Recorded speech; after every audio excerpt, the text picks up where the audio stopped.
Hello friends, welcome back to my channel. आज का makeup video है एक ट्रेडिशनल लुक, जहाँ पर मैं एक बनारसी साड़ी के साथ एक wedding guest makeup look create कर रही हूँ। तो यहाँ पर है मेरे इस घोस्ट जैसा चेहरा तो यहाँ पर बहुत स्ट्रेसफुल लाइफ है यार। इस लाइफ को तो मैं छोड़ ही दूँगी, पर छोड़ नहीं पा रही हूँ, क्योंकि ठीक है, बेटा है, कुछ तो है लाइफ में जीने के लिए वजह, तो इसलिए तो मैं यहाँ पर अच्छी तरह से फेस का दुख दर्द मिटाने के लिए, और लाइफ का तो मैं मिटा नहीं सकती, तो अच्छी तरह से मैं प्राइमर अप्लाई कर रही हूँ ताकि मेरा स्किन थोड़ा glow glow glow glow glow करे, ग्लो फेस मेकअप के लिए। तो अभी इतना ज़्यादा गर्मी का मौसम है कि एसी के बगैर तो रहना भी बहुत मुश्किल हो रहा है दोपहर को। और मुझे सुनने में आया है कि दुबई में हेवी रेनफॉल हुआ है, तो ये सुनकर मुझे बहुत ज़्यादा खुशी हुआ। पर यहाँ पर थोड़ा सा तो बारिश हो जाए। तो यहाँ पर प्राइमर अप्लाई करने के बाद मैं अप्लाई कर रही हूँ कंसीलर। और बहुत दिनों से मैंने बकबक नहीं किया, इसलिए थोड़ा मेरा बातें अटक रहा है, तो अब बिल्कुल भी माइंड मत करना। जैसे कि आप हमें मोटापे में ही एक्सेप्ट कर लिया है, तो मेरा ये अटकता हुआ हिंदी में भी मुझे एक्सेप्ट कर लीजिए। तो यहाँ पर मैं दाग धब्बे सभी छुपा रही हूँ, ऐसे ही टिक टिक टिक टिक करके कंसीलर से। शायद लाइफ का भी इस स्ट्रेस और इतना प्रॉब्लम्स अगर मैं छुपा पाती। तो चलो, अब ब्लेंडर में ले लिया है मेकअप फिक्सर लेके इस ड्राई ब्लेंडर को वेट कर लिया है, और इसके ज़रिए मैं अच्छी तरह से इस कंसीलर को अप्लाई कर दूंगी ताकि मेरे डार्क सर्कल बिल्कुल भी ना दिखे। तो डार्क सर्कल को छुपाने के बाद और लाइफ का प्रॉब्लम्स छुपाने के बाद मैं अप्लाई करूँगी फाउंडेशन। तो आप देख रहे हो कितना अच्छा एक बेस हो रहा है ना, कि अच्छी तरह से ये जो डार्क सर्कल है वो कंसील हो रहा है, छुप गया है, और फेस का जो डार्क स्पॉट था वो भी छुप गया है। वैसे तो बहुत सारे मैं पहले करती थी, मैं फेस को अच्छी तरह से फेस का जो ट्रीटमेंट होता है वो घर पे बहुत ज़्यादा करती थी। पर अभी क्या होता है कि सोने का ही टाइम नहीं मिलता, तो फेस को कुछ भी कर नहीं पाती हूँ। तो अब मैं अप्लाई कर रही हूँ कि फाउंडेशन ये भी मेबेलिन का है, और मेबेलिन का फाउंडेशन अप्लाई करने के बाद मैं अप्लाई करूँगी पाउडर। तो यहाँ पर फाउंडेशन अच्छी तरह से मैं ज़्यादा क्वांटिटी में नहीं लेती हूँ। आप शायद देखा होगा कि बहुत ज़्यादा क्वांटिटी में अगर आप लोगे ना तो अच्छी फ्लॉलेस आ जाएगा लुक। पर ऐसा है कि आप अगर पार्टी में गए हो या फिर बहुत देर तक आपको वहाँ पर रहना है इस मेकअप लुक के साथ, तो आप ज़्यादा फाउंडेशन ज़्यादा मेकअप यूज़ कर सकते हो। पर ऐसे ही नॉर्मल मेकअप के लिए मुझे कम प्रोडक्ट यूज़ करना ही पसंद है। तो यहाँ पर मैं बहुत कम प्रोडक्ट यूज़ कर रही हूँ। अब जो फेस का जो यहाँ पर कलर है और नेक का जो कलर है वो मुझे मैच करना होगा, तो इसलिए थोड़ा नेक पर भी यहाँ पर अप्लाई करना होगा फाउंडेशन।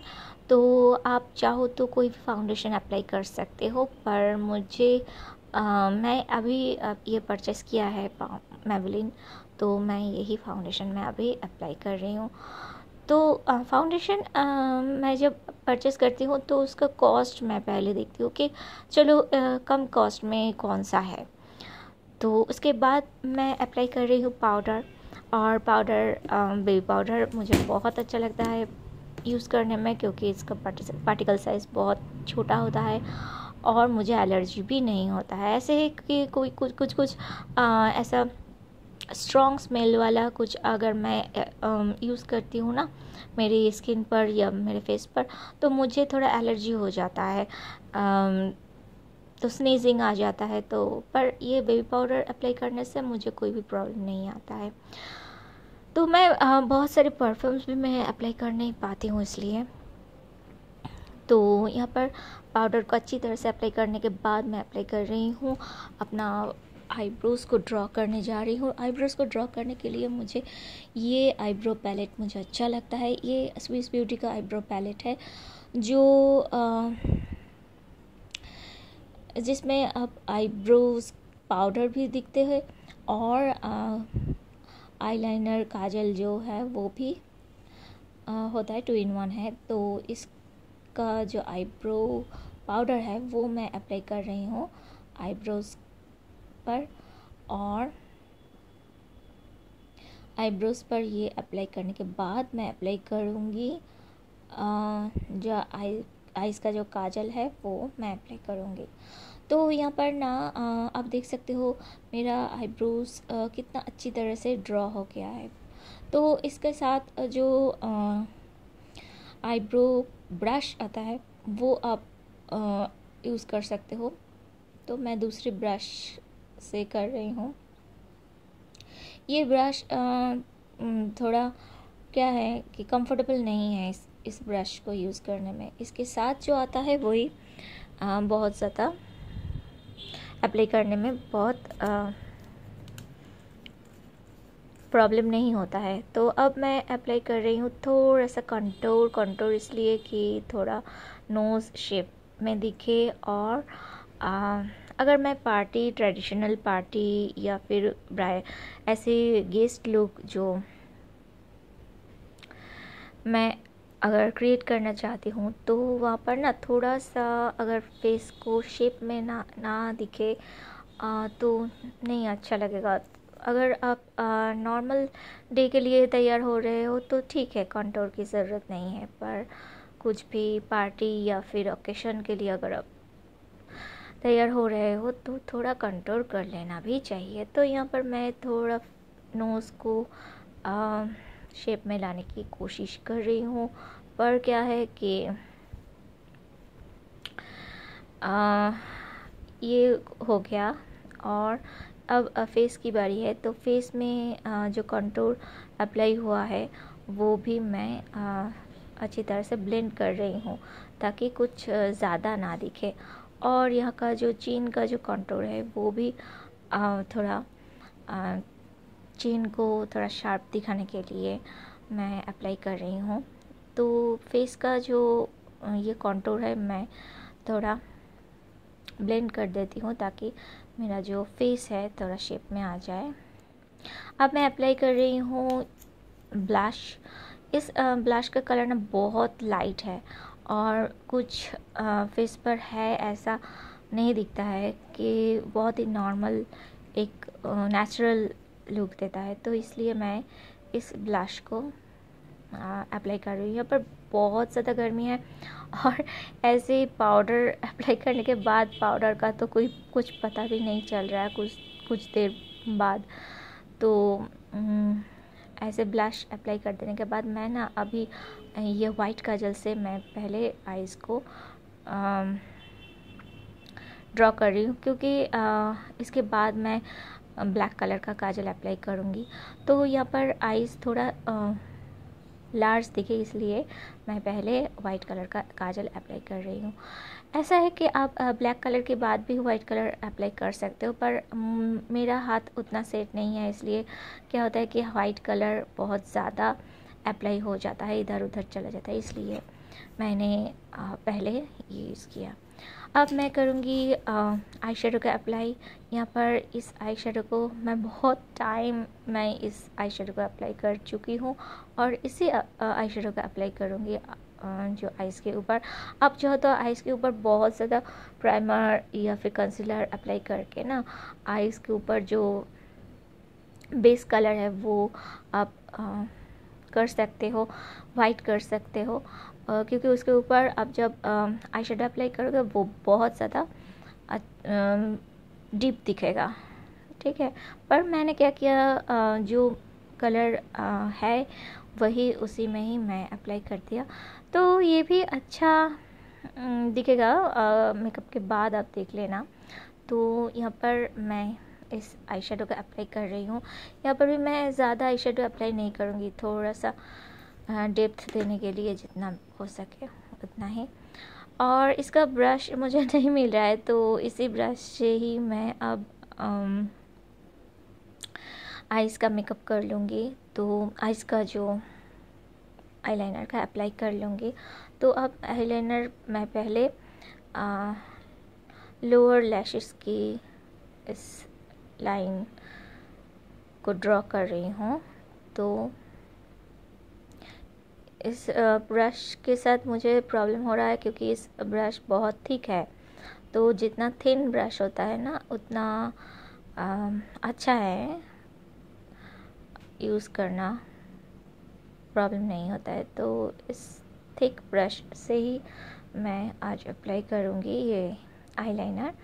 तो अच्छी तरह से पहले लोअर लैशेस को मैं ड्रॉ कर लिया और फिर मैं अपर आईलैश की तरफ और लीड से लेकर मैं ऐसे एक आईलाइनर अप्लाई कर रही हूँ। तो ट्रेडिशनल लुक में क्या होता है कि आपका ये आइज़ का जो मेकअप है वो अच्छा होना चाहिए, थोड़ा डीप होना चाहिए, है ना, हमारा इंडियन कल्चर में तो हमें ऐसा ही पसंद है। तो इंडियन ट्रेडिशनल लुक के साथ हमें ऐसा डीप कलर का जो आइज़ का जो मेकअप है वो हमें पसंद है। और इस तरह से मैं आइज़ का आईलाइनर मैं अप्लाई कर रही हूँ। तो आप चाहो तो आई लैशेस यूज़ कर सकते हो, पर मुझे क्या ना आई लैशेस यूज़ ना करते हुए मैं ऐसे ही रह चुकी हूँ, तो इसलिए मुझे आई लैशेस का यूज़ मुझे ऐसा ही पसंद होता है कि चलो यही ठीक है और लैशेस क्यों अप्लाई करूँ। तो इस तरह से मैं आइज़ का मेकअप कर लिया। तो आप देख रहे हो कि मैं पहले मेरा फेस कितना क्या दिख रहा था और अभी मेरा फेस क्या दिख रहा है ना। यही है मेकअप का कमाल कि आपके लाइफ में क्या चल रहा है, आप का तबीयत क्या है, कुछ भी पता ही नहीं चलेगा इस अगर आप अच्छी तरह से मेकअप कर लेते हो और फेस में एक बड़ा सा स्माइल लाकर अगर किसी के भी सामने खड़ा हो जाओगे तो कोई भी समझ नहीं पाएगा कि आपकी लाइफ में कोई कुछ भी दुख, दर्द, पीड़ा, कष्ट या फिर कोई भी प्रॉब्लम्स है कि नहीं, है ना। तो ऐसे ही हम मेकअप के ज़रिए अच्छे दिखते हैं, अच्छे हमारे सामने जो है उनको भी महसूस करवाते हैं कि चलो लाइफ में कुछ तो अच्छा है। तो ऐसे मैं रेड कलर का लिपस्टिक मैं अप्लाई कर रही हूँ। पहले मैं लैक्मे का रेड कलर का जो लिपस्टिक है वो अप्लाई कर लिया, फिर मैं अप्लाई कर रही हूँ मेबलिन का ये वाइन कलर का एक लिपस्टिक है, वो अप्लाई कर रही हूँ। तो यहाँ पर ना मैं बिंदी अप्लाई करूँगी क्योंकि ट्रेडिशनल लुक के साथ बिंदी बहुत अच्छा लगता है मुझे। तो इस बिंदी का अप्लाई करने के बाद मैं अपने हेयर को इस रैबिट की कान से मुक्त करूँगी। तो आज मैं पहनने जा रही हूँ इस साड़ी को। ये बहुत पुरानी साड़ी है, एक बनारसी साड़ी था, तो मैं वही पहन लूँगी। और ये रहा मेरा लाइट ज्वेलरी के साथ जो मैंने ऑनलाइन परचेज किया है, उसके साथ ये लुक कैसा रहा आप मुझे कमेंट पर बताइए। और थैंक्स फॉर वाचिंग। और यहाँ पर सिंदूर तो मस्ट है क्योंकि ट्रेडिशनल लुक के साथ आपको सिंदूर पहनना ही होगा अगर आप मैरिड वुमन हो। और ये रहा मेरा फाइनल लुक। और मैं कैसी लग रही हूँ इस लुक के साथ मुझे ज़रूर बताना। चैनल को सब्सक्राइब कर दीजिए और लाइक कमेंट शेयर ज़रूर कीजिए। Thanks for watching, bye bye.